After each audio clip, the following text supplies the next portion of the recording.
Thanks for coming out. This mic is on, I can tell. My name is Jason Young. If you don't know me, I'm the director of the School of Architecture. It's my distinct pleasure to introduce someone who needs an introduction, but not really, because he's been here at the school for this year and a little bit of last year. But nonetheless, it's always a pleasure to prepare somewhat of a formal introduction, because I think that a lot of times, we just, to no fault of our own, we kind of just take one another for granted in terms of, who we are and where we come from and what we're doing. So we're here tonight to really celebrate the Tennessee Architecture Fellowship and our second Tennessee Architecture Fellow, which is Micah Rutenberg. But the Tennessee Architecture Fellowship was started really as an idea here at the faculty level 3 years ago as a mechanism to bring people to the school, people that are at or near the beginning of their hoped-for academic career, and to get them teaching, give them time and space and resources to do some research, and essentially support, that kind of younger generation, if you will, at a key moment when they often need support. And then as an institution or as a school and college, we reap the benefit of having that energy, having the expansion of our network, so on, by virtue of these fellows. So it's been a great program so far. And each year the fellowship ends with a lecture or presentation and exhibition of the work of that fellow for the year. And that's what we're gathered here tonight for, is to hear from Micah, a report from the field. So Micah Rutenberg grew up in Oregon, went to the University of Michigan as a freshman in the year 2002. He received his Bachelor of Science in Architecture 4 years later, and in doing so won the Wallenberg Studio Award and Travel Scholarship, which is given to the best final undergraduate project of that graduating cohort. Upon graduating in 2006, Micah went to Spain to work.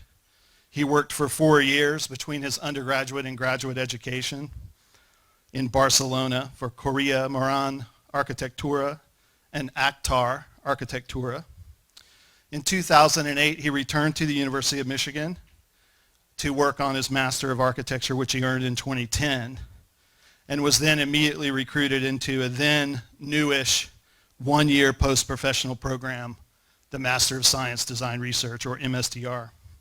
His work as a graduate student sought to understand emergent territorial conditions of a digital age in which traditional notions of institutionality, governance, and citizenship are brought into question. He was awarded a Master of Science Design Research in 2011, and in doing so won the Master of Science Student Award for Best Project. Meanwhile, as an MArch candidate, he was also awarded the Sarin and Swanson Essay Competition Award. So as a student, Micah was celebrated at each level of his education, premiated with the top award for each degree, which is pretty rare. After graduating, Micah started Studio Mars along with Mark Stanley.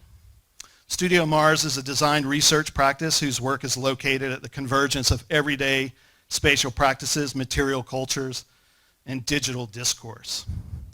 Soon after they founded the firm, they began winning commissions to design and build projects in Ann Arbor before each of them individually relocated to Los Angeles.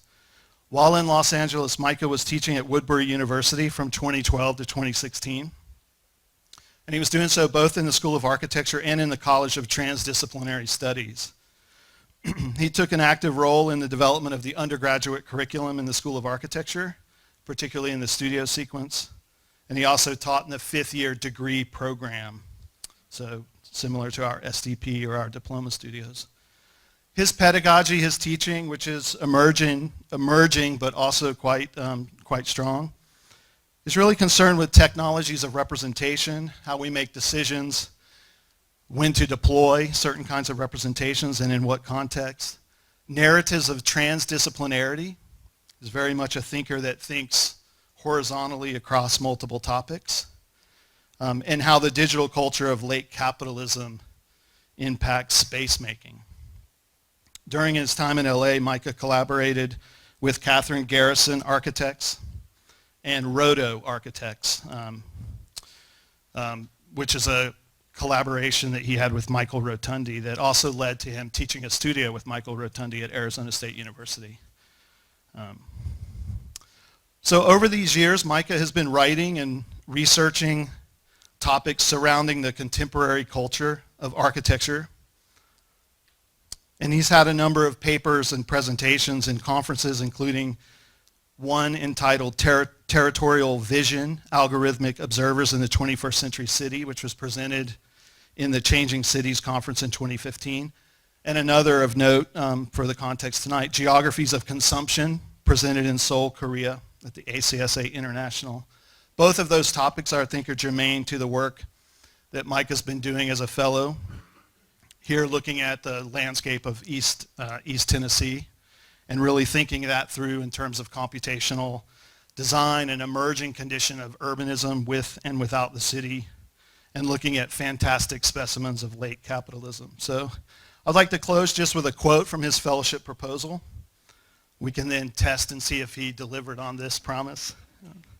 Eastern Tennessee is a region, he writes, Eastern Tennessee is a region of anthropogenic wonders. Here the distinguishing characteristics of old disciplinary categories have evolved to produce new containers of knowledge that are at once original and hypertrophied assemblages of the old.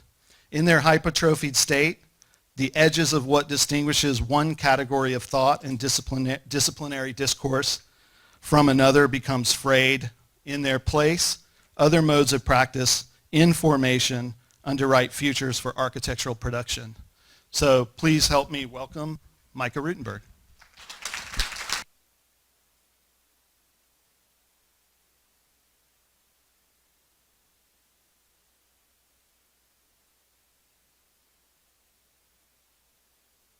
Let's see if does that work? Sort of. All right. Of course, thanks for the introduction. Is that too loud? No? Okay.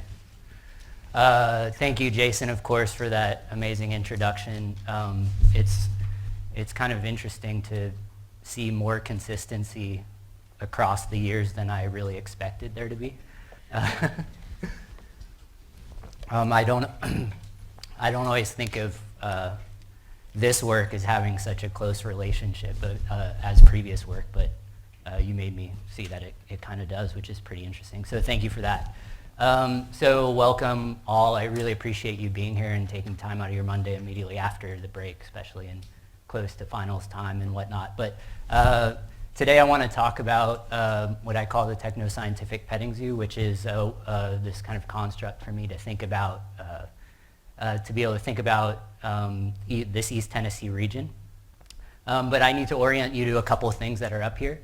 The one is the costume that I'm wearing, which is modeled after the men in cities, and you'll probably never see me wear this again, because if you know me, you know that I probably won't wear this again.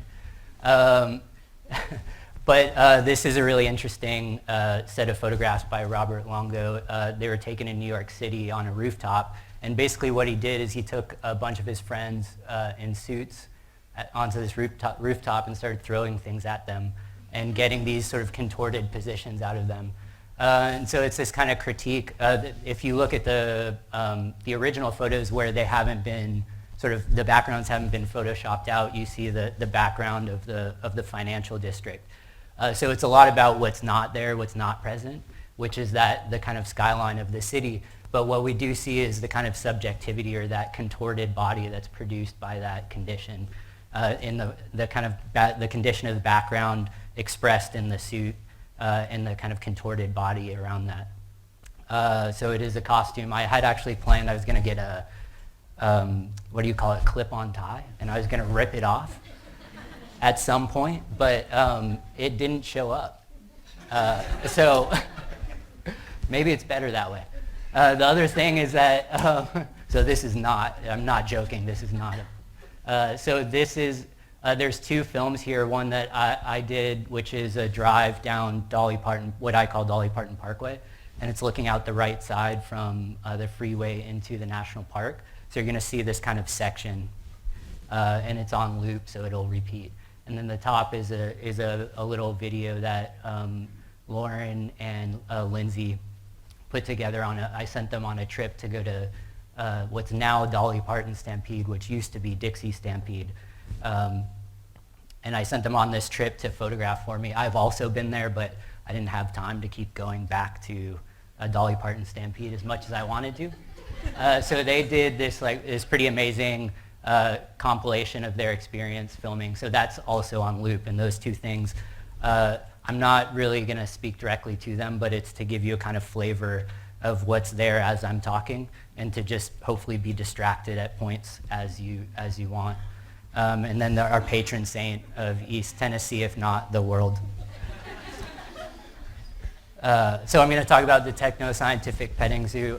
So first, I'm gonna have to take you on this tour of what I call Dolly Parton Parkway. I might refer to it as DPP as well. And then I'm going to talk a bit about the logic of databases and new media, which is a kind of technological paradigm that influences a lot of my thinking and a lot about how this condition plays out around Pigeon Forge and Gatlinburg. And then I'm going to talk about the Techno Scientific Petting Zoo itself, which is composed of these animals. So I did come here last year, and something that was really immediately impactful was this condition. So the map sort of behind is the Tennessee Valley Authority region, as well as Oak Ridge in the purple, and then Great Smoky Mountains National Park. And so there's these kind of three federal projects that are operating at different scales, and they have different concerns. But they're all constructed within a certain technological paradigm. And while, of course, I'd like to talk about all three of them, and in fact, I do often think about all three of them as that kind of composed specimen, I've been thinking more deeply about Great Smoky Mountains National Park because it's this intersection between a techno-scientific paradigm of the 30s that's intersected with this kind of wild feral capitalism and media culture of late post-modernity. And it's produced these really interesting kind of situations in architectural and urban conditions. So the park itself and the urbanism that extends from it is constructed within a series of these kind of technological paradigms as well. So first from technology as nature infrastructure in the park, and then moving outward to technology as industry and machine that we'll see in Gatlinburg, and then to technology as database and media, which we'll look at a bit in Pigeon Forge, and then technology as information and logistical space at Exit 407. So I'm going to be, this is, that red line is what I call Dolly Parton Parkway, which is that umbilical that extends from the interior of the park. And I've just marked out Ephraim Bales' cabin, which stands in for a whole series of other cabins like it, and extends outward to Exit 407 and connects to the freeway. So I'm going to take you through a kind of quick tour. So the towns were there before, actually, before the park, but their history is essentially begins with the establishment of the park in 1934. And it caused this kind of growth spurt in all of those smaller towns which needed to grow in order to anticipate the tourist industry that was about to arrive. So we're going to move outward to Exit 407. A little bit of the irony here is that when you go there, you experience it exactly in reverse. So on the one hand, you experience it from Exit 401 in, but I'm going to look at it as a kind of history that leaks out of the Great Smoky Mountains National Park and towards Exit 407. So I'm going to start at the Orchard Road Loop with Ephraim Bales' cabin. And so prior to the establishment of the Smokies, a huge effort was needed to document and catalog the existing communities that were composed of both Native American communities and also rural homesteaders. that were dispersed through what is now the park. So the cartographic work necessary to establish the park was carried out by the U.S. Geological Survey and also the Tennessee Valley Authority, while the cataloging of organic specimens and anthropological specimens was done by the Historic American Building Survey and the Civilian Conservation Corps. So that's what you can see on the right. And one of the interesting things is that they documented in its ruined state as a way, and sort of locked in that historical narrative in that moment. So it was a kind of momentary slice that they documented. But the other thing is that they weren't documenting everything. They were only documenting certain architectural examples that they deemed according to their own criteria as being worthy of being preserved. And if you look at how the Historic American Building Survey documentation works, they're actually looking for unique specimens. So it's not the generic, it's actually the idiosyncratic in many ways. So what they encountered in this landscape was a landscape that had been heavily worked and instrumentalized.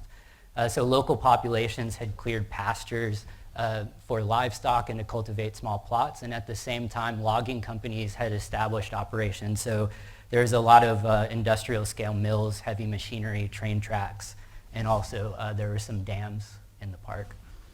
So the aspiration for this particular national park, in contrast to others, was that it was meant to provide an eastern wilderness.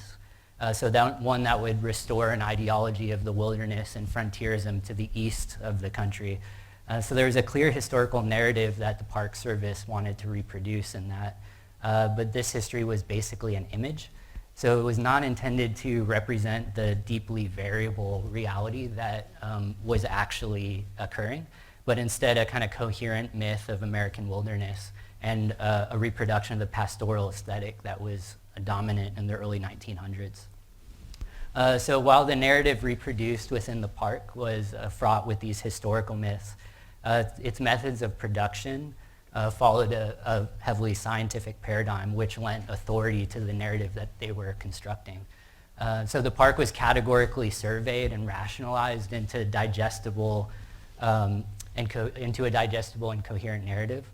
So rather than that kind of fraught inhabitation of nature, the Park Service composed this pastoral image of a sanitized and picturesque existence. So the purpose of the park was not only to provide an image of man's relationship to nature, but to allow visitors to experience it. So if the goal was to provide a wilderness for the East, one might think that they would privilege footpaths and trail systems as the primary form of mobility, which they did, and there are those too. But it was not actually for real outdoorsmen or real explorers. So instead it was designed to provide a mass public with a secure environment in which to act like outdoorsmen, not to be one. So in other words, the park was meant to provide a close encounter to nature, but without the risks of nature. Right? So instead of foot, it was an automotive logic that provided the armature for mobility in the park. So they created these loops and scenic roads that were designed to make homesteads and other natural and anthropological scenes accessible. So they're more like scenes than they were sites. So they produced these clearings and pull-offs to provide scenic views, such as you see on the left, and overlooks that didn't previously exist, but that supplemented the landscape with a sort of sublime quality. So roads and parking lots connected these short nature trails and allowed people to experience nature on foot, but for short periods of time before they can then quickly move along to the next site. So essentially the park became a theme park composed of a series of rides. However, in theme parks, as we tend to think of them, part of the legibility of technological genius is oftentimes part of the allure. But in the Smokies, technology is covert. So it's not expressed by machines, but in the scientific processes and information technologies necessary for surveying, cartography, as well as indexing and cataloging of anthropological and organic specimens. In other words, the industrial technologies and informational capacities afforded the Park Service the ability to organize and execute the park's infrastructure at a large scale without disrupting the illusion of nature. So compared to other parks, the Smokies is accessible within a close proximity of a huge population, in fact. And additionally, it's the only park where they don't require an entry fee. So it's not only the most visited, but also the most connected park to the country. And Gatlinburg is where we'll start, is the main entrance to the park, at least from Tennessee, and it's the primary entrance for the park. The bulk of visitors to pass through Gatlinburg. So when the park was founded, Gatlinburg had to grow to supply hotels and restaurants and other tourist infrastructure. So it essentially became an extension of the park, and the values of the park began to leak out into Gatlinburg as a series of thematic and aesthetic values of history, nature, and culture within a similar kind of pseudo-scientific paradigm. So like the manuals of the Park Service, they have their own version of that in the architectural design guidelines that proposes a quote-unquote mountain village aesthetic. But it's actually an aesthetic that's pieced from a lot of different architectural examples that they found from around the Southeast.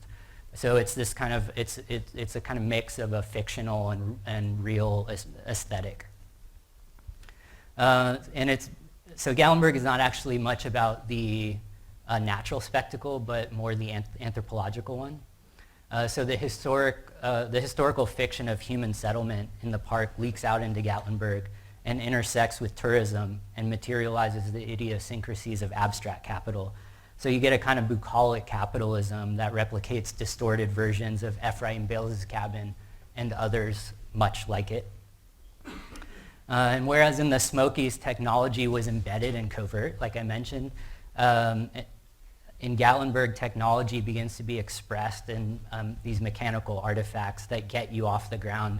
So they have various chairlifts and gondolas that take you to viewpoints, and they also have the omnipresent Gatlinburg Space Needle that creates a new type of viewpoint, which is the 360-degree view, which is only made possible by this one particular architecture.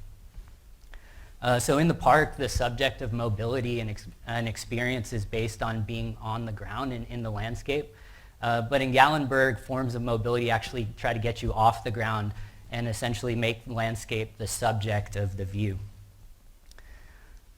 So now I'm going to move into Pigeon Forge. So when we arrive to Pigeon Forge, what we see is the kind of juxtaposition of the generic American roadside city with motel chains and franchises, and then also the hyper-capitalized spectacle of media, nature, and culture. And I'm just going to pause to apologize for those little sound things that I couldn't get off, which is just another thing. So the American roadside city on the right is driven by this kind of placelessness of highway infrastructure and other physical infrastructures of the automobile, while the city on the left is a kind of amplified derivative of the spectacle that's created within the Smokies, but one that's mostly ambivalent to the specificities of its context. And these two cities coexist simultaneously in Pigeon Forge. So as a result, we find a series of adjacencies that defy the kind of Cartesian logic of context and causality. In other words, I always ask myself, like, how do all of these unrelated experiences and categories of things arrive in the same place in this one spot? Specifically here, this kind of one spot in Pigeon Forge. So in this one site, this larger site, you have the Titanic Museum, you have the Hatfields Mccoy's Dinner Show, Wonderworks, and also the Hard Rock Cafe and Smoky Mountain Opry. So they occupy this kind of larger urbanism of not only unrelated amongst themselves, but also basically unrelated to the things around them anyway, having little to do, obviously, with the Smokies. But that kind of question was largely what led to a lot of the thinking that I've been doing anyway. So then we get into Sevierville and Exit 407, which is basically the terminus of that long section that opposes Ephraim Bales' cabin. And so on the one hand, Sevierville is a kind of nationally franchised space and primarily configured to the logistical movements of goods and services. But it's also a kind of gateway, another type of gateway to the Smokies. So on the one hand, it's another gateway, and it's also the first place that the Smokies arrives to you in real space. So you get to the exit and the Smokies are already kind of there. But it's also an infrastructural exchange and a place for exchange for the nature consumer where they can get equipped to kind of fully exploit the wilderness experience that they're about to have. So in here at Exit 407, urbanism is constructed by the logistical regimes of delivery and distribution networks while also supplying the affective and aesthetic experiences of nature.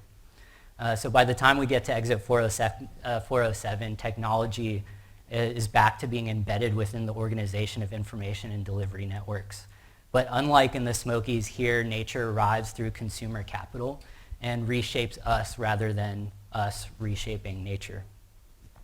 So you can see on the left, you have Bass Pro Shop, which takes on a kind of industrialized cabin aesthetic, you might call it. It's basically a shed. And then on the right is its parking lot, which anticipates much larger systems than one might think for Bass Pro Shop. But it's also because it's actually a storage space. You can see they're storing boats, and they're also storing shipping containers. So I'm going to start to get into the Techno scientific petting zoo now. But before I can actually do that, I'm going to talk a bit about databases and new media, which forms a lot of the kind of undercurrent of what's going on in that urbanism, in that space. But the techno-scientific petting zoo for me is essentially a conceptual construct and metaphor that I'll use to connect the specificity of Dolly Parton Parkway to its emergence as a virtual place as much as a real one, and exemplary anthropogenic urbanism in which technology, nature, and culture become inextricably intertwined. So we can think of Dolly Parton Parkway as a series of databases, one might say, that have essentially been materialized in real and virtual spaces in various ways. So I'll take a look at some of these deeper structures and spatial consequences of the non-Cartesian logic of new media and databases, and how they hybridize technology, nature, and culture. So first I want to define a bit for you databases and new media. Which for me is the kind of context. That's another site for the techno-scientific petting zoo. And then I'll describe the animals in the petting zoo and unpack some of their themes. So the first thing is on the left, you have the card catalog at the Library of Congress, and that image is from 1919. So that's the kind of the modernist database, you can say, the physical, tangible database. And the way that database worked is that you had to categories of knowledge needed to be distinct and searchable through linear rational logic. So there had to be a hierarchy of knowledge, because obviously if you wanted to get something 3 layers deep, you needed a way to navigate through them. So there had to be a kind of linear logic. On the other hand, new media, which you see in this kind of scrolling image, and this is a sort of quintessential example, which is Google image search. So we probably are all fairly familiar with it. So in new media, it's basically underwritten by a database. So what we experience is not the database, like in the card catalog, but what we experience is the kind of interface to that. And so through these series of interfaces, we can search and recombine categories of knowledge in different ways. And because it doesn't need to follow a linear logic, you can get multiple categories of knowledge appearing simultaneously to produce new adjacencies. And additionally, because adjacencies don't have to be local and causal like they do in the searchability of the card catalog, new paradigmatic structures can be foregrounded. And by paradigmatic, I mean those kind of latent abstract categories of knowledge that are shared by things that become foregrounded in their co-presence. So for example, in this particular search, I just searched the Smokies, but what we get is not only the mountains, but also buildings, interiors, months of the year, Christmas, Appalachian, Mount LeConte, etc. So within that, we get both specific contexts as well as general ones. And we also get conditions of time, culture, nature, etc. Another example is that databases and new media allow for new forms of arrival that do not follow the linear progressions of real space. So for example, the Smokies in this case arrived to me in the lower left corner while I was listening to my KEXP's top 500 songs of all time. So while you're kind of doing something, you're at home, you're doing something else like listening to music, and then all of a sudden Google Ad Services approaches you with something like that. And presumably it's because I was, searching for Pigeon Forge a lot. I don't even like the place that much. No, I love it. So now I'm going to go through some examples where meaning is constructed within this non-Cartesian logic of databases and media, and then it becomes materialized in real space, and specifically along Dolly Parton Parkway. So a common theme within these next ones that I'm about to show you is that they follow examples that are formed within the logic of events and media itself as an event. So if you're like me, you're like, well, what does O.J. Simpson really have to do with Pigeon Forge? Which is an interesting question. It was one of the largest media events of all time, and this is all media from his high-speed chase in 1994 and that now infamous white Bronco. And he was basically chased by the police for 2 hours and 75 miles through the freeways of Los Angeles. And it was completely sensationalized by O.J. Simpson's fame, but also because the images of the chase were proliferated across all media platforms, not only in Los Angeles, but nationally as well. And so one of the contributions to this sensationalism is in part because Los Angeles is policed by the air. So there were tons of police helicopters on that day that were all filming this, as there were also media outlets with their own helicopters filming. So you got this kind of multivalent, multifaceted view of this chase for a whole 2 hours. So you get this massive database of this event. And it's not only within a kind of logic of filming and media, but it's also within then a kind of category of events that are made possible by the city, by the freeway system and its infrastructure, because as you can see, there's a lot of nice gray background for this white Bronco. So there's a kind of discourse about the city that's also about policing from the air and et cetera, et cetera. This Bronco is here in Pigeon Forge. So I've seen it, it exists, and it's completely amazing. It's one of my favorite things about East Tennessee. So it's here, and it's maybe the most mediatized vehicle of all time. And it's also the centerpiece of Alcatraz East Crime Museum, which originally was in Washington, D.C., but was relocated in Pigeon Forge about 2 years ago, I think.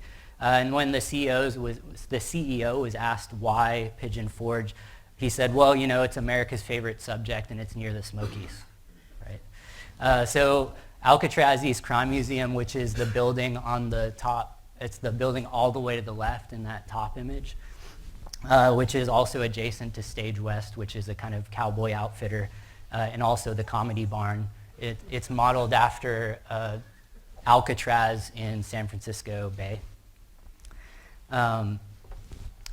So just like I just put that image on the lower left because that's Mark Smout, and he's doing a police training simulation at the museum.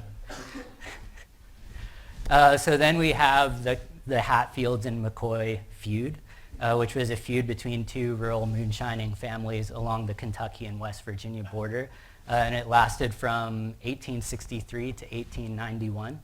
And so this is this is a historical event, but it's also one that's been replicated in as a Hollywood drama, as a reality TV series, as you see in the upper right. And then it's also been kind of materialized and realized as a dinner theater in Pigeon Forge. So it not only materializes the database as history, but also a history of media that collapses both these kind of real and fictional situations onto one another. And it's next to the Titanic, and it has a farm in front of it. So this is a real-time weather globe, and so it's a representation that's made possible by active weather databases that are happening in real time, and also new forms of media interfaces. So it makes the omnipresence of weather visible, while also foregrounding it as a global dynamic, an unstable condition, and specifically one in which storms are always information. So this database exists within a database of weather events and other disasters. So then we get Wonderworks, which is an upside-down building in Pigeon Forge, which is they call it a kind of science learning experience. But it's meant to represent or be like a building that's been upended by a hurricane and lands upside down in Pigeon Forge. But to me, that's actually not the most interesting thing about it. That's just the kind of funny thing about it that we can, laugh and enjoy about. But its owner, the owner of it is John Morgan of Morgan & Morgan Personal Injury Attorneys, which operates a whole series of law offices around the Southeast. So he operates within the politics of the general accident of the weather, as well as the everyday accident and the media. He is also an advocate for medical marijuana, and I think he's trying to run for Congress or something. He has this really amazing Twitter feed. So anyway, if you look at all these examples through a kind of linear Cartesian logic and a sort of logic of context as being only in real space, these places seem to be completely uncontextual and incoherent and foreign. And they don't make sense as urban spaces or situations. But if you look at them through the paradigm of databases and new media, you start to see that their context is as much about the virtual space of databases and new media as it is about Dolly Parton Parkway itself. So I like to use this quote to kind of capture and illustrate a lot of these points. So I'm going to read not the whole thing through, but a chunk of it. So it's this quote by Jorge Luis Borges, and it's in this story called The Analytical Language of John Wilkins, which is actually considered a nonfiction story. But this particular quote is a fiction that he's inserted into that nonfiction. But anyway, so what he writes is that these ambiguities, redundancies, and deficiencies recall those attributed by Dr. Franz Kuhn to a certain Chinese encyclopedia called the Heavenly Emporium of Benevolent Knowledge. So in its distant pages, it is written that animals are divided into A, those that belong to the emperor, B, embalmed ones, C, those that are trained. Then he goes on, I'm going to jump to K, those drawn with a very fine camel's hair brush, L, etc. M, those that have just broken the flower vase, and those that at a distance resemble flies. So for me, this quote emphasizes, one, the abstract regime of categories of knowledge, but it also destabilizes how meaning is constructed. And in doing so, implicit adjacencies and narrative structures are foregrounded. So this is not a definitive scientific encyclopedia, as we might realize, but it's a cultural one that produces certain exposures and inclusions that collapse both real and imagined animals and situations without mutual exclusion. So things can be captured within other categories of things that cohabit this list. So now I'm going to start to talk about the pets that we can pet in the petting zoo. So we have the electrate chickens, the paradigmatic sheep, the virtual bear, emotional support peacock, and then the transgenic cow.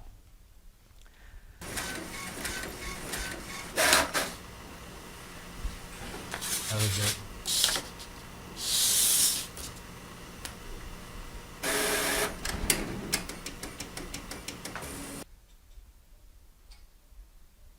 Okay. I don't know if there was some sound there. We'll have to see how that goes. So anyway, if you follow the news really, really closely, you will have seen this on your radar. But the first specimen, the electrate chicken, is grounded in this narrative. Oh, and by the way, I'll mention that each animal comes with a kind of anecdote or narrative, and then I'm going to connect it to Dolly Parton Parkway in some way. So this is the kind of narrative of the electrate chicken, which is that recently all 900 of the KFC stores in England had to be shut down because they had switched their logistical supply company to DHL. And something happened in the supply chain, and DHL couldn't provide all the fresh chicken that was necessary to run all 900 stores, so they had to shut down. And it became such a kind of cultural event, apparently, that people were contacting their local police stations to say that the KFC was shut down. And so the police had to issue a statement on various media outlets and through Twitter to say that if your local eatery doesn't have the food you want, it's really not our problem. So what we learn is not only that chicken is chicken and it's weird, but that chicken is a logistical problem and also a media artifact in addition to being a natural and cultural one. So chickens as we think of them today diverge from the pre-anthropogenic relatives back in about 1948 when the Great Atlantic and Pacific Tea Company, which was the largest supermarket chain at the time, partnered with the USDA to hold the Chicken of Tomorrow competition. So the goal was to develop a quote-unquote superior meat-type chicken with broader breasts, bigger drumsticks, plumper thighs, and above all, more white meat that would grow faster and provide a more dependable protein. And the backdrop to this competition is World War II when the chicken was the only non-ration protein. So the winner was Broadacre's small family farm that was eventually bought out by Nelson Rockefeller. And so he took the breed global essentially, and as of 2013, over half the chickens raised in China have a genetic link to the Arbor Acres chicken. So not only are the chickens broken down into their constituent parts, but as a result of agricultural technology, data-driven production methods and efficiencies, they increase radically in size while needing less space to be raised. They also gain new anatomical features like the bell, the ball, the bone, and the boot, which are the four shapes of the McDonald's McNugget. So the change in their anatomy is not only a result of scientific and technological advances, but also a consequence of consumer culture and the magnitude of our appetite, meaning our desire to consume in new ways and at speed.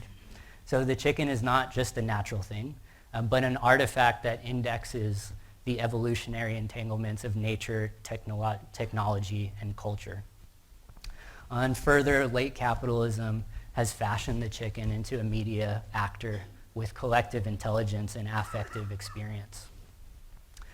So Electrate chickens are from Dolly Parton's Stampede, which is a family-friendly dinner show, spectacle, and competition that's very loosely based on the Civil War, with the Smokies as a backdrop. So dinner is a quintessential American meal and essentially a farm in miniature that consists of corn, potatoes, cream of vegetable soup, pork, bottomless Coke, of course, and also, of course, a whole chicken, a Cornish hen, which is just a chicken that hasn't been raised as long as the other chickens. So the arena has a maximum capacity. This is the interior. There's Smoky Mountains proscenium. There's actually a digital screen or an LED screen behind that also projects further into the virtual space of the Smokies. But the arena has a maximum capacity of 1,100 people. So with 5 shows running a day on the weekends and 3 a day on the weekdays, that means that on the weekend up to 5,500 chickens are being consumed a day, which is 11,000 in a weekend. And that's just at this one place, right?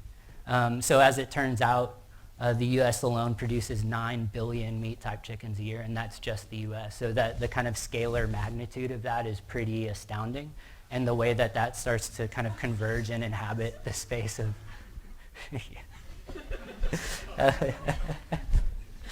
yeah. So while you're tearing into this chicken, there are other chickens being played out in front of you. So an actor in a chicken costume who lays a giant egg, and a chicken chase where children from the audience run after live chickens. And at the same time, the kind of logistical space and the scale of the chicken is working on you as well in the background. So this convergence of scale, space, media, and atmosphere is what Gregory Ulmer terms electracy. So what he says is that what literacy is to the analytical mind, electracy is to the affective body, a prosthesis that enhances and augments a natural or organic human potential. Alphabetic writing is an artificial memory that supports long, complex chains of reasoning impossible to sustain within the organic mind. Digital imaging similarly supports long complexes of mood atmospheres beyond organic capacity. Electrate logic proposes to design these atmospheres into affective group intelligence. Oops. So the moment around the electrate chicken ripples out from the interior of the arena to the entry sequence even, which primes the body and collectivizes it both physically and digitally, producing this collective mood atmosphere that Ulmer talks about. So once you pass through the ticketing booth, you immediately turn a corner, which leads you to a series of photo booths with green screens and Western-themed props where your image is photographically digitized and archived in a database. You then enter the saloon, which is the image on the top, which is essentially a holding pen whose purpose is to collect all of the spectators to then enter the arena. And so they're about an hour and 45 minutes long, and shows are spaced 2.5 hours apart. So the organization of the architecture not only serves to prime you for the experience, but also to time your movements precisely from the parking lot into the space, through the show and meal, and back out again exactly so that the process can begin again immediately. So this is the electrate chicken here.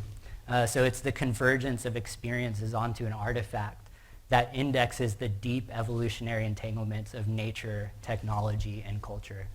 So this is just the kind of the deep history, the deep timeline that builds up through the chicken and accumulates all of these discourses. Hello, Dolly.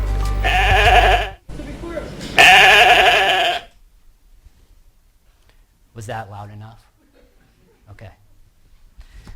So this is Dolly the Sheep. So Dolly the Sheep is she's a clone sheep that was cloned in 1997, and her significance is as the first adult mammal to be cloned.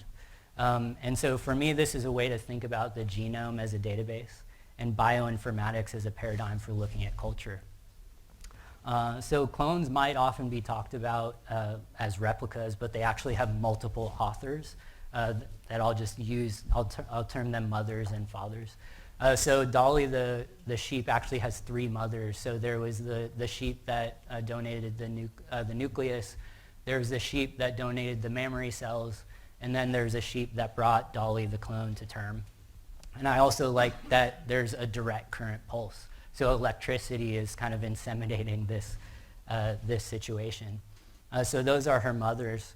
And then her fathers, for this purposes of this, I'll just say that they're scientists, all the institutions, and all the technologies that made Dolly the sheep possible.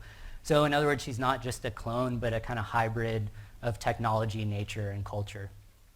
She's also a media event as much as she is an animal.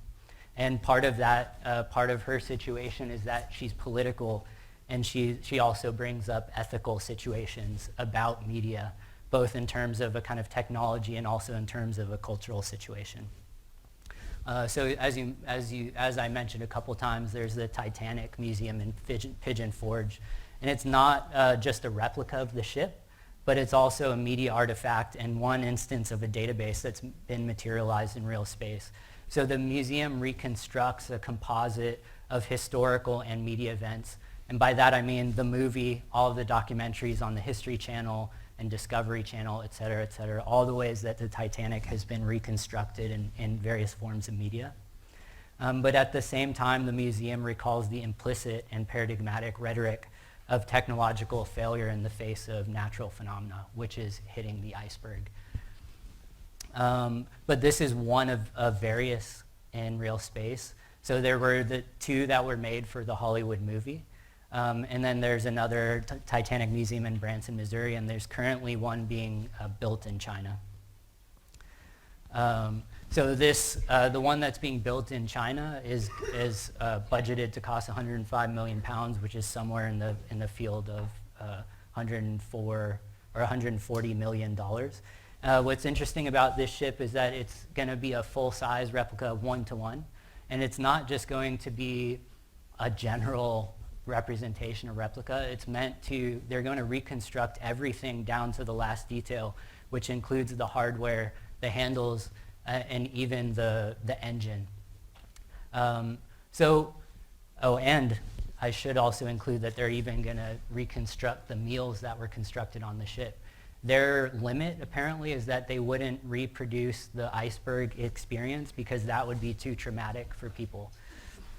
But within the kind of, one of the reasons that they gave for doing this, the person or the group of people who are constructing it, is that they wanted to put something in this place that had cultural impact. And I'm going to talk about the kind of double meaning of that impact in a minute. But something to note is that this ship is not a seafaring ship. Despite reconstructing the engine and all of the hardware, it's actually going to be located on a river in a rural part of Sichuan province in China. And it's just going to be moved from here over a bit, and it's going to sit in the river. And it's going to be parked there, and it's going to be a hotel, a themed hotel. But something to note is that when it gets put in that river and never moves, it's going to displace so much water that a village downriver is going to be flooded.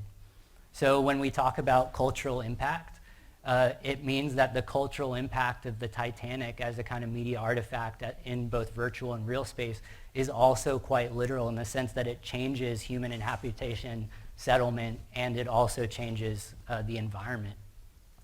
This, of course, is a kind of huge, this is a big ethical crisis probably for lots of us. But I want to contrast, I think it embodies a kind of thinking about disaster in pretty impactful ways and what it means to be impactful. And so I want to contrast it to another thing that we would probably think of as quite beautiful, and maybe some of us know about it and enjoy it. But the example on the left is Walter de Maria's lightning field, which is a series of 20-foot stainless steel rods that are arrayed in a 1 mile by 1 kilometer grid in the New Mexican desert. So these rods delimit this kind of modernist space and measurement within the desert. And they're lightning rods that both elicit and index lightning. And in doing so, the lightning is always present. It's always there, but in its implied state embodied within the rods. But maybe more importantly than implying the lightning itself, the rods imply the lightning strike and its violence. So they don't resist or disarm lightning in any way as a natural phenomenon. Instead, by instantiating the lightning both literally and conceptually, the lightning field makes it inevitable and disarms it as even an accident. So now I'm going to talk about Dolly, which last time I did this it took 20 minutes, but I'm going to try and do it in 5 or so. So anyway, Dolly the Sheep, so the paradigmatic Dolly and the real Dolly is named after Dolly Parton. And so as I mentioned, her cells, the cloned sheep, come from the mammary cells. And so the scientist Ian Wilmuth, who was the lead scientist on the project that cloned Dolly the Sheep, in an interview someone asked him, so why did you name Dolly the Sheep after Dolly the Parton? And he said, well, we took the cells from mammary cells, and what more impressive mammary cells are there in the world? And that's not, like he says this on TV and anyway, so Dolly Parton herself, for me, is a distribution of real and virtual identities that's constructed within the logic of media. So she's essentially a meme made flesh, and an identity that has self-replicated and mutated in response to selective pressures. So not only has her identity been distributed, but has become collectivized within both normative and non-normative identities. So for me, this points to a moment of subversion and transgression that Dolly Parton and the paradigmatic Dolly brings forth. That her identity genome, as we might think of it, as fragments of information and code fed through virtual networks, converge multiple, sometimes incompatible authors, partners, and agents. So as a media artifact with impacts in virtual and real space, she destabilizes the rhetoric of normative identity and its discourse. So the paradigmatic sheep is not the original Dolly, but the proliferation and distribution of her abstract identity, which cultivates cultural collectives, affinities, and adjacencies of otherness within a new media paradigm. What would you do if you saw a black bear walking down the street? Well, in Gatlinburg, Tennessee, folks chased the bear to take pictures. In an understatement, a wildlife officer said they shouldn't do that. The bear seemed more nervous than the humans, but somehow it knew to use the crosswalk and went back into the woods, leaving a question of which species is smarter. Been better off just taking the trash and dumping it on the ground. So the virtual bear is the database of bear sightings and the particular bear that entered Gatlinburg, but also how the notion of the wild intersects with urbanism. So it's not, the virtual bear is not the real wild, but the database of wilderness and its cultural contours as it is reconstituted in real space as artifacts and interiors. So examples here for me are the Smoky Mountain Knife Works, which is the largest knife showcase, as well as the Bass Pro Shop, and both of them are at or around Exit 407. And this is where one gets equipped to go out into nature. So here the wilderness is not only simulated in miniature and brought into the interior, but is expressed in the cultural aesthetics of fashion and preformed identity. So in the Bass Pro Shop, which you see here, artifacts and spaces simulate the myth of the wilderness at a grander scale, while accumulating cultural aesthetics of high-tech gear, survivalism, hunting, etc. So in both of these cases, the virtual bear turns the wilderness into a wearable and produces a series of interiors and aesthetic experiences that you can then take with you. So importantly, you don't have to choose one relationship with the wilderness. You can actually inhabit many relationships. And so you can choose from identities that are constructed within the database that are not only affiliated with other identities, but connected to objects, material cultures, and their landscapes. So the objects you choose to associate live within a cultural ecology of media identity and implied landscapes. So the object anticipates how you want to get with nature. So if you want to get tactical with it, survive in it, or even whittle a wooden bear from it, you can. So the immediacy and recombinant access to the ecology of this object and this image culture is made possible by the logic of databases as new media. So the virtual bear is not only the myth of wilderness as it intersects with urbanism, but the entire ecology the virtual bear both produces and navigates.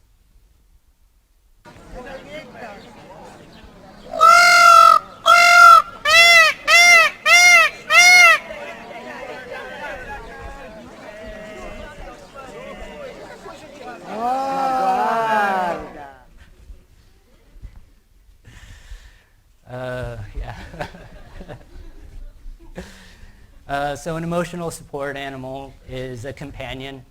It's a companion animal. And they're commonly brought onto flights to ease the anxieties of their human companions. And so it has a lot to do with air travel in this case. And this is a situation where a woman tried to bring an emotional support peacock onto the plane and was denied. It was too exotic of a species, I suppose. So not only here is there a coupling of human and nature in the context of modern technology, which is the airplane and air travel, and not to mention also finding comfort in the face of airline disasters, but is an instance in which this coupling is happening in more exotic and strange ways. So for me, this is a way to look at a couple exotic ways in which Dolly Parton Parkway provides what's often called a recurrence of reassurance in the face of risk and serves as an emotional support urbanism. So first, in the context of the emotional support peacock, is not only the need for comfort in the face of risks of modern technology and urbanism, but also the need for new assurances in the face of risky products and situations. So this is Old Smoky Moonshine here on the left, and then on the right is, what's it called? Sugar Mountain Moonshine or something like that. They both have spaces, real spaces in Gatlinburg. So Old Smoky Moonshine, which you see on the left, introduces a range of both familiar and exotic flavors to ease the consumer's anxiety about either the harsh taste of real moonshine or its origins as an illicit substance.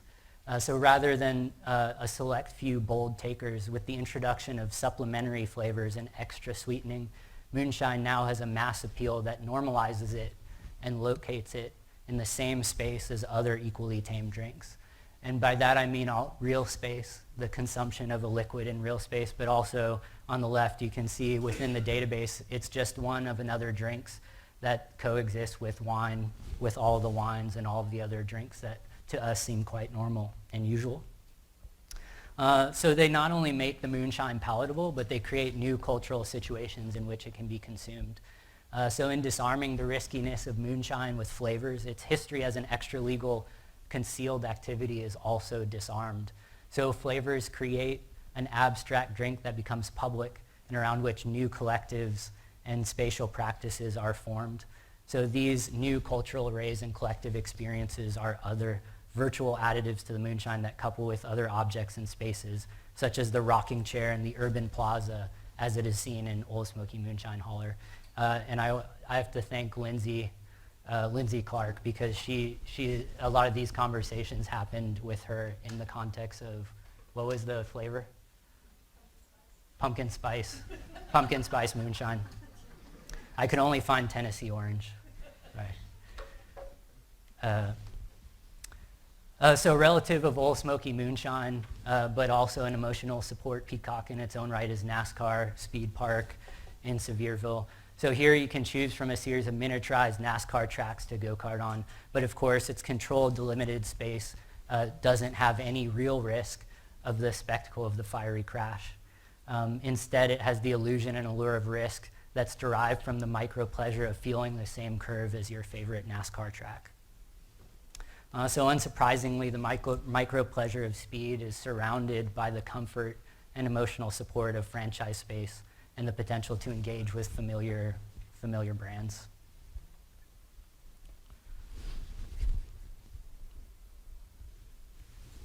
That one doesn't have sound, just in case you were wondering. So this last one, the Transgenic Cow, is going to be a bit different than the other four.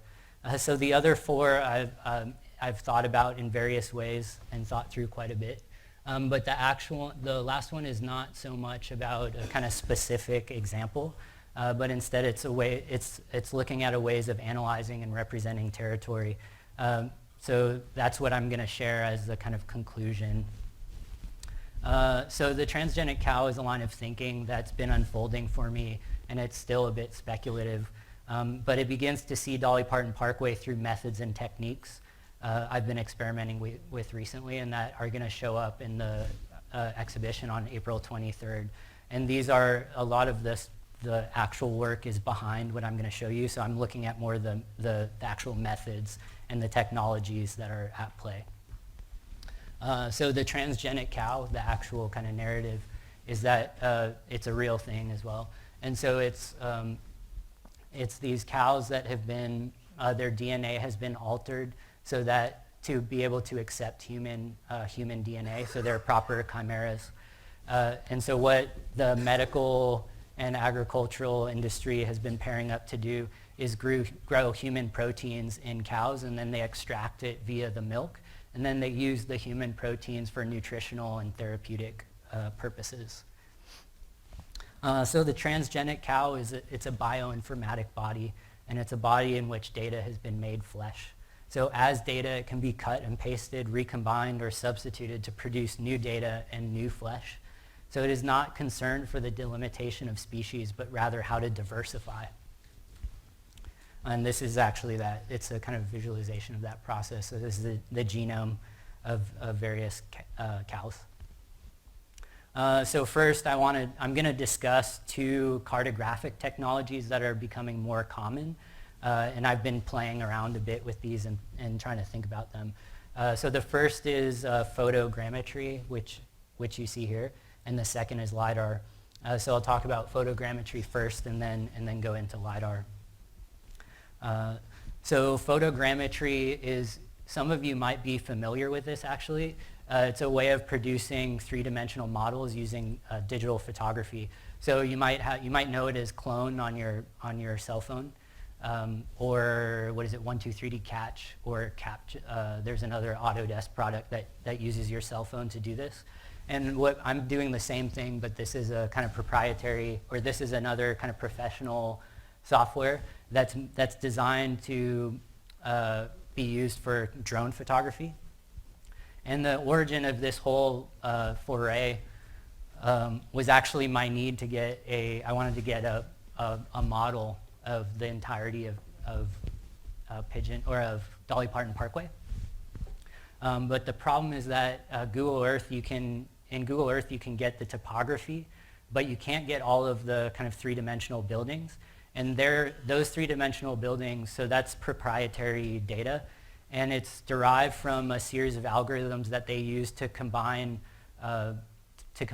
aerial photography and orthographic photography and also street views, and stitch them together, essentially following a similar photogrammetric practice.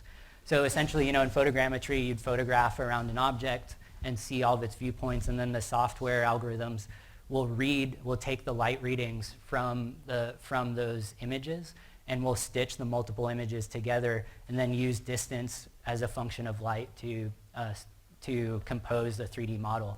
So I'm essentially hacking Google Earth in the sense that I'm pretending like I'm a drone inside Google Earth and moving around space. Or I'm not doing it, my research assistants are. So thanks for that. And so this is the Titanic, and you get a pretty solid picture.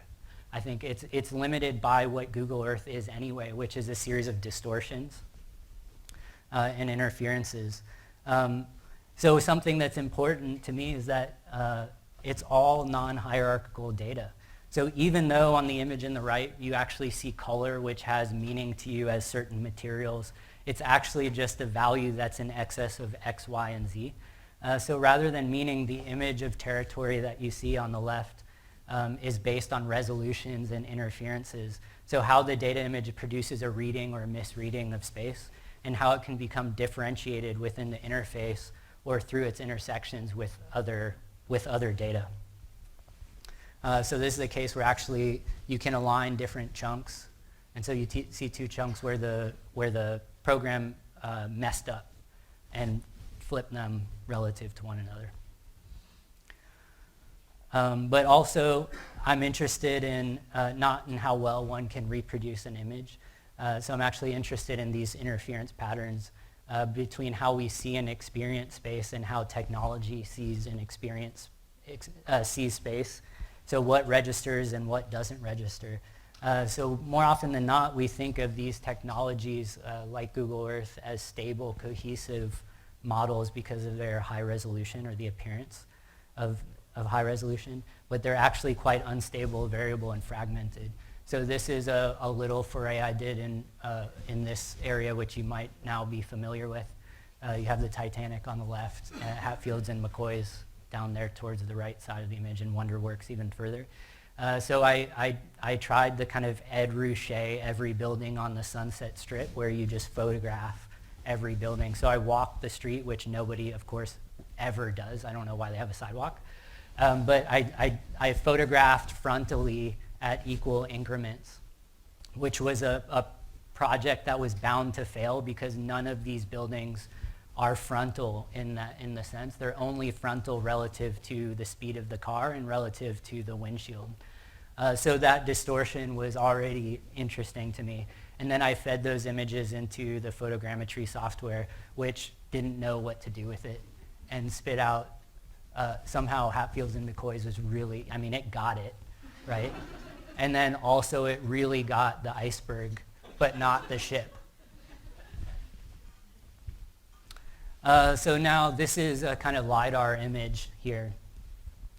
So what LiDAR is essentially, it's essentially a piece of technology that shoots a beam of light down to the ground, and it bounces back, and then it measures the time as a function of distance relative to the speed of light. And so essentially a plane will just fly over a territory, and these beams of light will be pulsing down, and it will map the surface and produce a model. So on the right, you see the model of North America. So pretty much everything has been mapped to some degree, but there's different resolutions within that. And so what's interesting about what you're seeing here is that it's not really an abstraction of real space. It's an abstraction of the data. So behind this image is actually a model. It's actually a point cloud. But that point cloud is so massive that we have to produce kind of visualizations that allow us to piece it together. And on the upper left is a series of those tiles. And again, those tiles are not abstractions of the data. They're simply tiles that represent a key or an index so that you can find the actual information you need. And there's such a kind of massive part of that's one way to deal with the kind of massive quantity of data that this has. So this is actually a three-dimensional point cloud or a representation of that three-dimensional point cloud. And it's at 1-to-1. We could call it 1-to-1 or we could call it scaleless, potentially. But this is kind of modern cartography, which relies on the eye and the lens, the mechanical lens, and the sensibility of light. And by that I mean it's the kind of physical and mechanical eye that perceives light as a series of photons. So here we have a map, a kind of projection map of the United States, which is an abstraction of space. So when you look at a map, what you're seeing is a kind of abstraction of territory that's been scaled and which refers to a real space. But with LiDAR, territory is actually materialized as a function of speed of light. So that kind of time differential between light being sent out and returning. So the map on the right is the resolutions of LiDAR. So where you see the kind of middle gray and that dark gray, the dark gray is the highest resolution. So you can see territory at a 1 meter by 1 meter square. And then the lighter or the middle gray is, I can't remember exactly, I think it's 3 meters by 3 meters. And then wherever there's no kind of funny thing, where you just see the kind of grid in the background, that's all at a lower resolution. And so part of this, so each of these, part of the reason why the boundaries don't seem to follow any geopolitical boundaries or state boundaries is that the airplane doesn't really care about what those boundaries are. It doesn't really care about geographic limits or other boundaries. It's able to pass over all of those. So in place of those sorts of delimitations and boundaries, that's a function of the kind of on-the-ground Cartesian space. It's actually a series of partnerships between local organizations and state organizations that are applying for grants through the U.S. Geological Survey. And more often than not, these are actually related to agricultural concerns. So the primary role of LiDAR, or the primary application currently, is for precision farming, which you see on the left, which is this kind of super high resolution mapping of fields so that farmers can get really, really targeted about how they're responding to the conditions on the ground. So it's generally about, they're generally kind of about precision farming, about resource management, and then generally it's disaster management as well. So a lot of the mapping follows rivers and floodplains. That seems to be the primary concern. So LiDAR, rather than a technology that's situated by abstract geometry, topography, and physical boundaries, as well as projected space, it's situated within regimes of phenomena in the spatial governance of economic production, resource management, and disaster mitigation. So the images here represent an emergent geopolitical body operating at the nexus of technology, nature, and culture.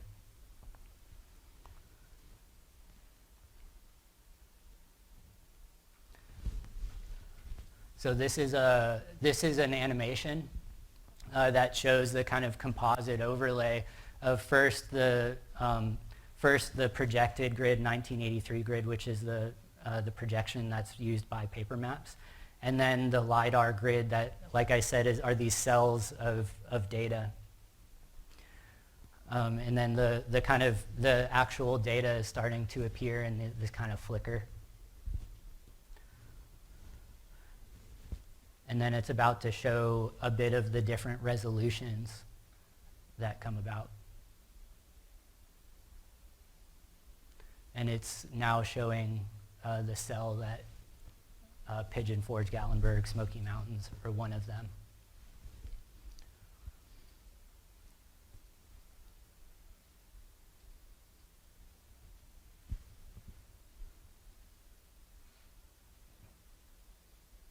So this is the high, I think this is the high resolution.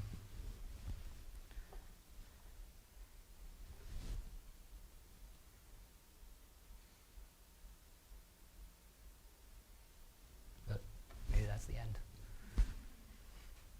Kaylee did an awesome job with that. And then this is another kind of framing I have for this kind of new territory, this new type of infrastructure. So this is a clip from a website called Surfacing, and it's representing the hard infrastructure of data at the speed of light. So this is this is the network of submarine fiber optic cables throughout the world that deliver all of our digital infrastructure, that make all of our phones and networks possible. And so what I like about this is not only the kind of representation and the kind of materialization of that hard infrastructure that we don't see and that network that we don't see, but it's deploying this kind of logic of new media, the possibilities of web interfaces to collapse both the kind of large infrastructure, the large physical infrastructure to an infrastructure and discourse of ideas, but also situations and experiences on the ground. So like here you'll see that it's just picking up on different themes and connecting those to other types of networks. And this is all made possible and because of the speed of light.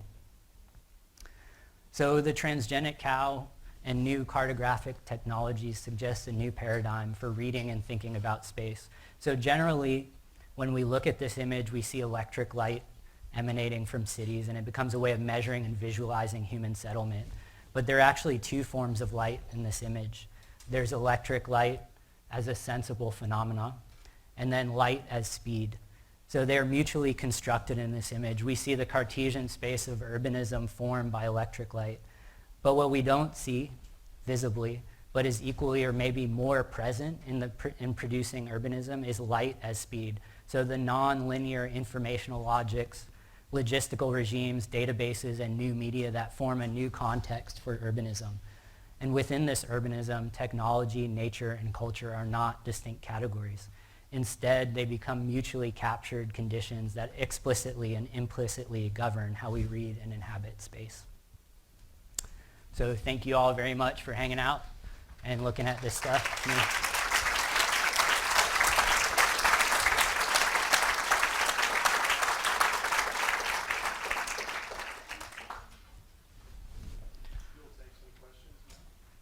Sure, okay.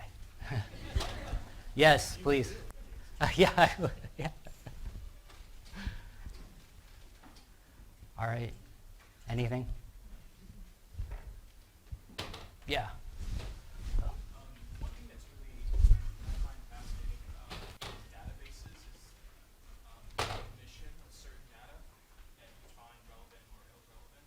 Yeah. When you take LiDAR, they're somehow removing the buildings that are there and guesstimating or approximating what the ground is underneath.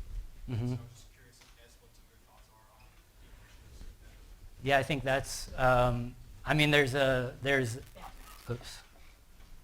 obviously a politics to that question.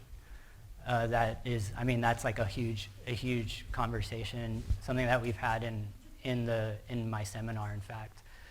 But so that's something that, well, there's two things. One is that for me, that's a kind of interesting condition where obviously light doesn't differentiate between materials. It's just a kind of function of the distance. So you're right, it's like kind of, it's a gap. It's actually a gap in our knowledge. And for me, so I don't know what to say about your question other than that is one of the main questions, right? That's up for debate and discussion. But it's certainly a void, right? Meaning that's the thing about it being a surface, is that it doesn't have it's not a solid, it's a surface. And that point that you're making leads to a whole series of of decisions by governments, local, national, all kinds of things. And that is, LiDAR is the primary source. I mean, that's the kind of future of mapping. And so it's my personal, I don't have a kind of ethical position around that, other than that I think that's the emergent discourse, that's emerging debate, I think that it implies. Yeah.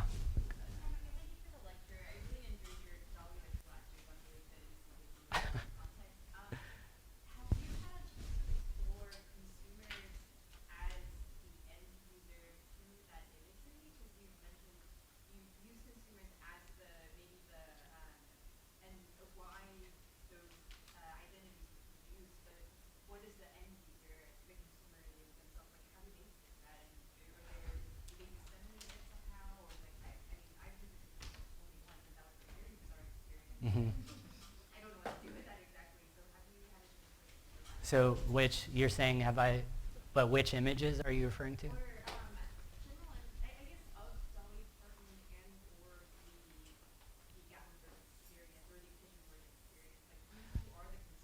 I see, yeah. So that's another kind of, so I think that that's like a, so the end user as a kind of, well, one is that I think that the end user as a kind of figured subjectivity, meaning like there is no singular end user, which I think is a kind of latent narrative of what I've been thinking about, is that it's actually multivalent. Like we inhabit, there can't be a singular purpose or end user, because we're kind of constantly moving between different spatial and habitations and identities. But the other thing is, so there's this, so I don't, in other words, that's a really difficult question. I would say, have I thought about it a lot, but do I know what to do with it? Maybe less so. But one way I kind of have framed that is this idea that there's a politics of having a promiscuous identity. And one way you can approach that is that you are constantly you're constantly within the regime that you're inhabiting. So you can go to Pigeon Forge in various ways, right? I can go to Pigeon Forge as one of the people who's participating, which I've done, and it's a lot of fun, right? But I can also go as more like the kind of flaneur subjectivity, which is essentially going as a kind of foreigner and looking at it from the outside. And I think those are two critical positions, like being within it and participating in it from the outside. And I've done both, and I think that we should do both. And I don't think that, so that's the thing, is part of the critical aspect of that is that the space inherently, like it might anticipate or it might suggest one of those forms, but it's not necessarily beholden to it, or we are not beholden to it because of this notion of the kind of multiple authorships of identity. So you can go in as a kind of critical subject or a critical user, or you can go and just enjoy the experience. We can do all of those, and it's great to do all of them, yeah. Yeah.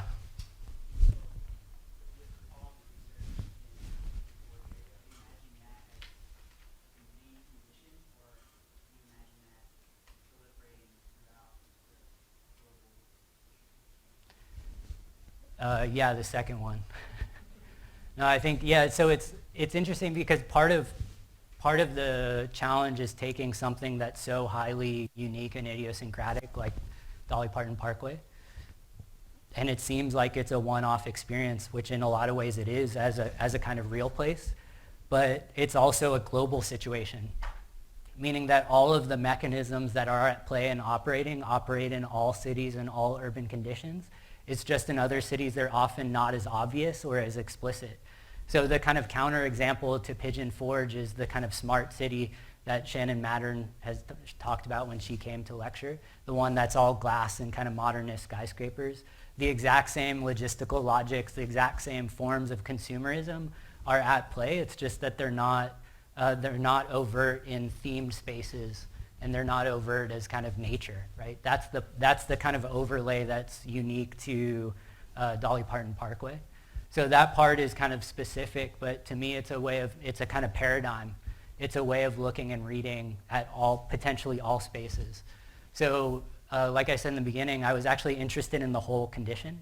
And so this reading is a reading that in my head is actually looking at not just Dolly Parton Parkway, but also looking at the Tennessee Valley Authority. And it's also a way of looking at Oak Ridge and Oak Ridge National Labs. And the themes might be slightly different, but the kind of overall paradigm is different. I mean, they don't have like the kind of feral capitalism as expressed overtly like Dolly Parton Parkway does. Yeah. Hi. I love how you bring up the example of, I don't know who exactly it is, but they're making the one-to-one scale of the Titanic in China. Yeah. It's almost as if they're using the Titanic in Pigeon Forge as an example. And it's not the only time that this kind of building has been made in China. I mean, there's other examples, like the copy of the Venetian in China, which I think is really interesting. Yeah. But I'm wondering, like, as a studio critic, like, what is the next chapter? Like, what is Gatlinburg, or Pigeon Forge missing? And like what's the next chapter? I think it needs more. I don't think it's missing anything. Yeah, it just needs way more of that. So the way I framed that question in studio last semester is not to look at a series of deficiencies or gaps, but actually to say like to take a kind of theme, another type of theme that's maybe a counter discourse to capitalism, which is civic space, right? But not as a kind of antidote, because it already exists. Like there's tons of civic space.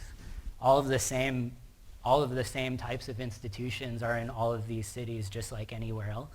But again, they're just kind of hidden by the kind of spectacle that's there. But the question is not like how you can use that as an antidote, but how you start to stitch that into a fabric.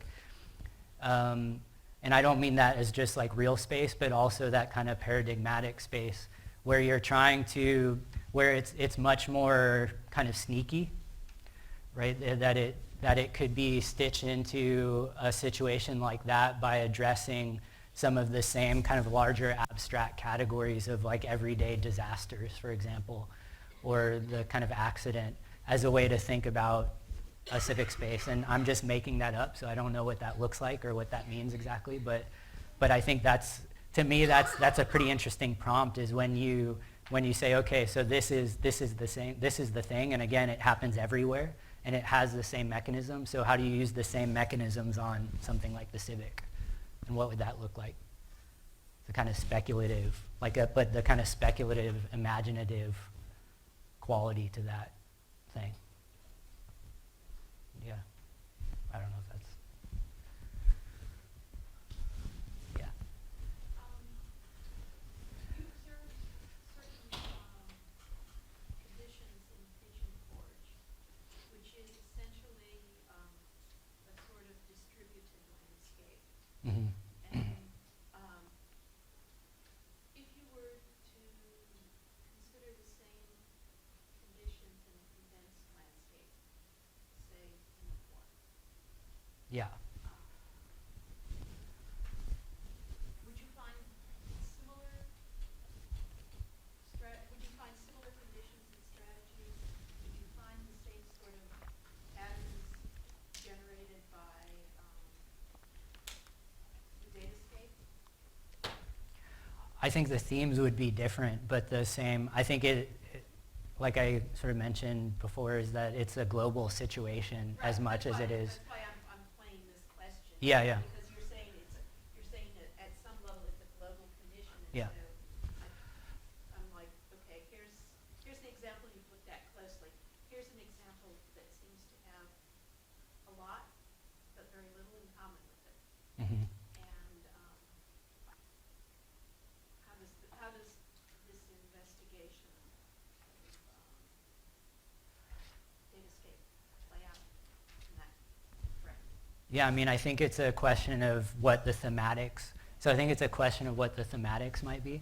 But so another example, an interesting example that to me is actually like not foreign or exotic to Pigeon Forge, which would be something I was just talking about earlier with Mark, in fact, which is 1 Wilshire Avenue in Los Angeles, which is the... That's still a distributed landscape. Well, not the tower. So it's actually, for me, the tower, right, which is the condensation of all of the kind of network infrastructure for the entire western seaboard. So that, I mean, that as itself is a kind of condensation of urbanism that's, I mean, it's the kind of hard infrastructure. But also, I think, I mean, I guess one way I could respond to that is say, well, yeah, I want to do that. I want to do that project too. Like, want to go to Singapore and test it out in a lot of ways. Like, that would be a really interesting project to do.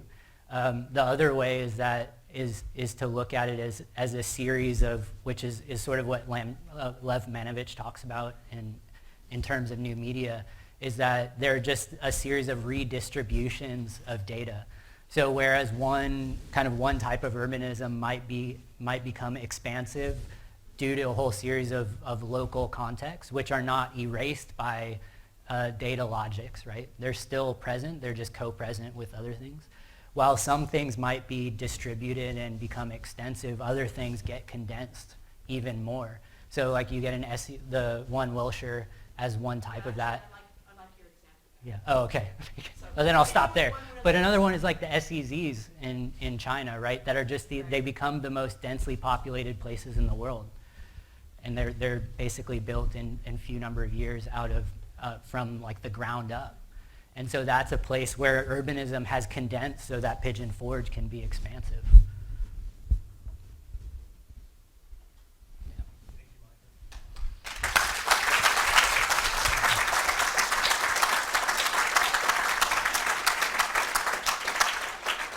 Thanks, guys.